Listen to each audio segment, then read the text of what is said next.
heroes in a half shell. Turtle power. Dave Sim, that would be me, interviews Kevin Eastman in a multi-part series on the origins of Teenage Mutant Ninja Turtles number 8, 1986, the Cerebus crossover. Now, let's talk to Kevin. Okay, weekly update. We're like 2 days away from the Kevin Eastman collection auction on Heritage Auctions, Sunday, June 25th, starting at noon Central Time, Session 5, and definitely a bunch of great pieces. These are the ones that Dave Sim glommed onto. Last week we talked about the Turtles number 80 variant cover with its immaculate detail, and that was from 2018. This is the Last Ronin number 2, story page 37 from 2021, which is only 2 years ago. And 2021 doesn't seem like it should be 2 years ago either. It's so true. So true. It's just even getting as we've gotten back out on the road to do conventions and things last year, and then now heavily into it this year. It just seems like those 2 COVID years in the middle just disappeared. And you said, like, well, that was just I saw you at a show just last year, and they said, no, that was 3 years ago. That was you get those 2 years in between that right lost there. But no, it is. It does seem something like kind of a Star Trek episode or a C-Lab 2020 kind of concept that you can't still get used to. Still, I mean, even writing 2023 as we were in now, and looking at that stuff is quite where does the time go? Indeed, for sure. Yeah. One of my fans I was talking to on the phone the other day, and I was talking about Tempus Fugit, which I always pronounce Tempus Fugit, and he gave me an even better line, which I'm going to use in Cerebus in Hell with a question mark. Tempus, forget about it. That's great. Anyway, we're gonna talk about the Last Ronin. How many issues was that? The Last Ronin was 5 issues, 40 pages each, done oversized. That was part of my negotiation with Nickelodeon. Was I wanted them large in format, like the original books that Peter and I printed that size by mistake, and I wanted to adapt a story that Peter and I had written back in 1987. And it was set 30 years in the future, so in 87 it would have been set in 2017, of course, and it was intended to be the last Turtle story, because we had just wrapped a big story arc, and we sort of were figuring out where to go from here. And I said, well, let's look 30 years down the road and do the last one, and it'll give us a lighthouse, and again, navigate towards, and that was 87, the same year that the toy started, and right. Okay. Right. Started, yeah. And so then, we just never got to it. And, fast forward to Tom Waltz and I going through and about to wrap up 100 issues of Turtles, the IDW license under their license, Nickelodeon. This question came up: where do we go from here? And I said, I've got the story Pete and I wrote. I'd like to dust it off, expand it, and adapt it from a 29-page outline to a 200-page graphic novel, and that's where it started. And that was, I think, we started on it late 2018, and finished it in 2021. And it's done great things for you. It's like people are still talking about it, and I saw that they've just soliciting for the figures in the latest previews. mind-blowingly was, I set out to it with great purpose. I've spent my entire career riding the coattails of Frank Miller and a number of other people, and I had said when I proposed the idea that I want this to be the Turtles' Dark Knight, my Dark Knight, and so not only did I do the final writing, I worked with Tom, who was the main writer on the Turtle series, but I did the final writing. I did all the layouts, I designed all the sets, costumes, everything you see in there is, I directed it, if you will, and I wanted it to be the way I wanted it to be, disregarding everything that had happened in the IDW universe for the most part, leaning heavily on the original Mirage Studio series and calling issue 1 the beginning, and this being the end, the way that Pete and I originally had conceived of it, and hopefully would not infuriate Pete, or piss Pete off at the same time, which he's given me a very polite thumbs up, but it has sold much higher to a level I never even could have imagined when we started, and it did, it went back to the place, that sweet spot where you tell the story with all your heart and soul and all your passion, and that's all you can do. You hope for the best, and because it could just as easily fail as work. And in this case, the passion, it was the moment, and it clicked and it worked. And, How much of it had come out by the time they were still working on it, like the 5 issues? Because that is kind of it's exhilarating, but it's also nerve-wracking because you're going, I really don't care how this sells as long as it's exactly the way that I want it to be. And then you kind of go, well, I hope it does sell. It would be kind of disheartening to be working on whatever, like issue 4, and it's just not clicking.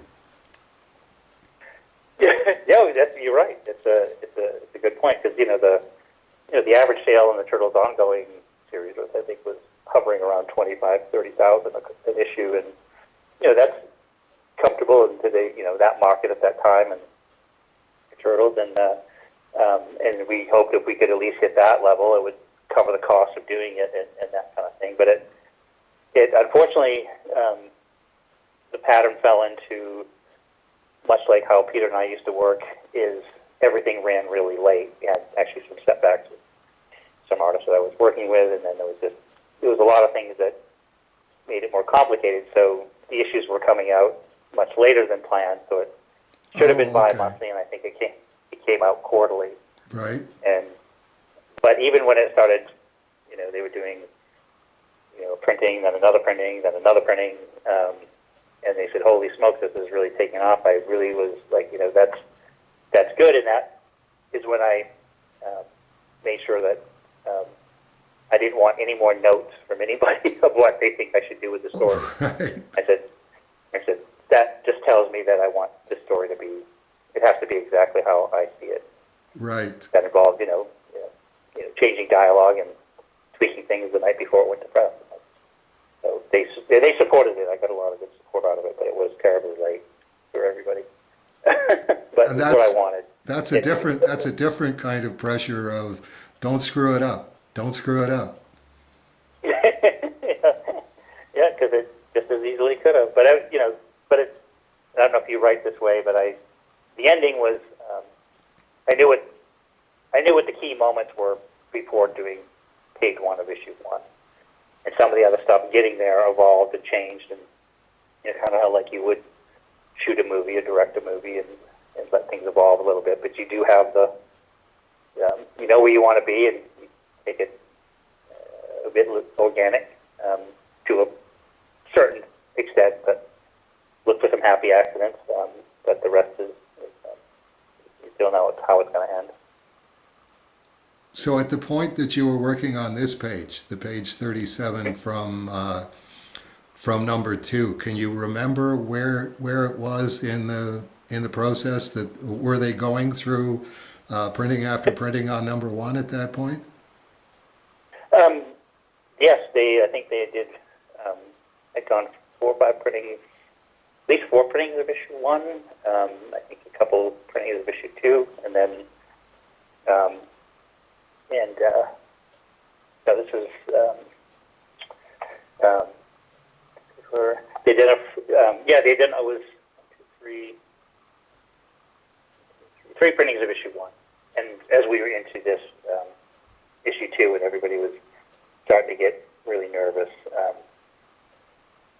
because this issue was running a little bit late, and I think each issue that came out and the more printings they did, say if this issue was 2 to 3 weeks late, then it should be each issue thereafter was about a month or so, Right. 6 weeks late. I think Right. the last one was about 2 months later than it should have originally come out.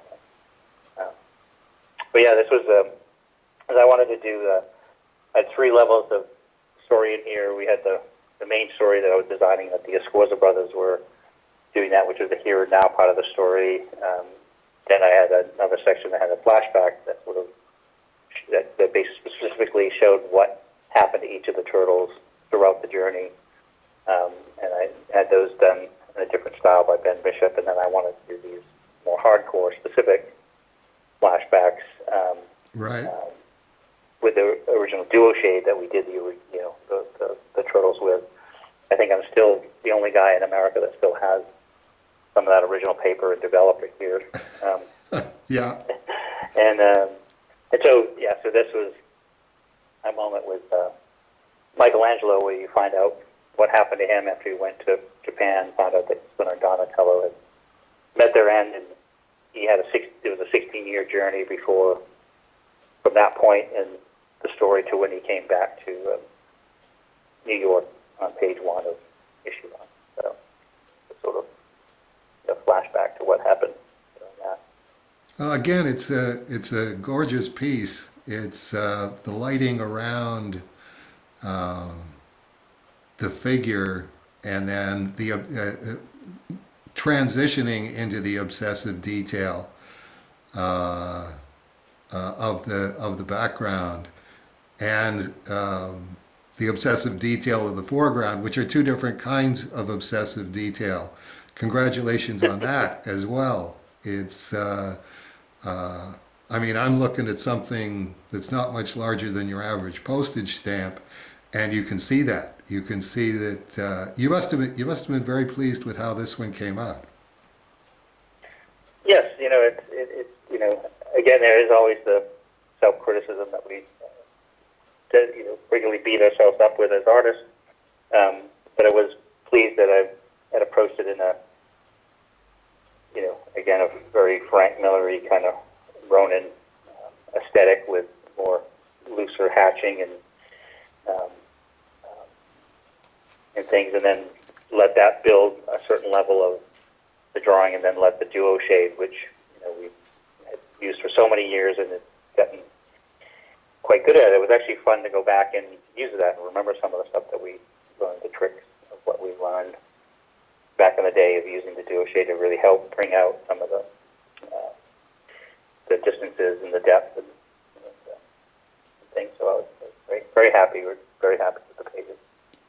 Was the duo shade stage of the work always separate, or did you ever do like inking a section and then duo shade it because you just feel like duo shading that day? In the early days, I for myself personally, it's just me working on the piece, I have done that. But in the early days when Pete and I were working together, it was because we were both penciling at that time on the duo shade. These days I do it all in light table so I don't have to erase. But we were penciling on the duo shade and then inking on the duo shade. And then as you erase on the duo shade, it's so smooth it would pull up some of the ink, so you have to go back and re-ink sections of it. Right, But right. I had forgotten that. And the cursive duo shade as art paper. Go ahead, keep going. Oh, yeah. No, but you're right, it is. It was horrible in some respects. And then so that was the deal, is that, between Pete and I, that nobody could start the next stage until we couldn't start inking until we finished all the pencils. We couldn't start duo shading until we finished all the ink. That's how we approached each of the books. And then in the cases, and how it worked out, from the beginning is that we'd photocopy each of the stages, so when it came time to do the color versions of them, we had the clean Right. stages without the duo shade work. But yeah, it was. Yeah, and that's still, even today when I do the duo shade, I will finish all the inks, and then I'll make a copy of it, and then I'll do the duo shade work. Okay, well, I got to tell you, if there's any justice, both of those pages, Dave Sim says now, should go for $1 million each. Bless you, Glenn. I appreciate that. Thank you. No problem. Thank you for spending the time here talking about this, Kevin, and good luck on Sunday with how these do go. Thank you, Dave. It's always great talking to you, and I appreciate the support very much. Okay, we'll talk to you soon.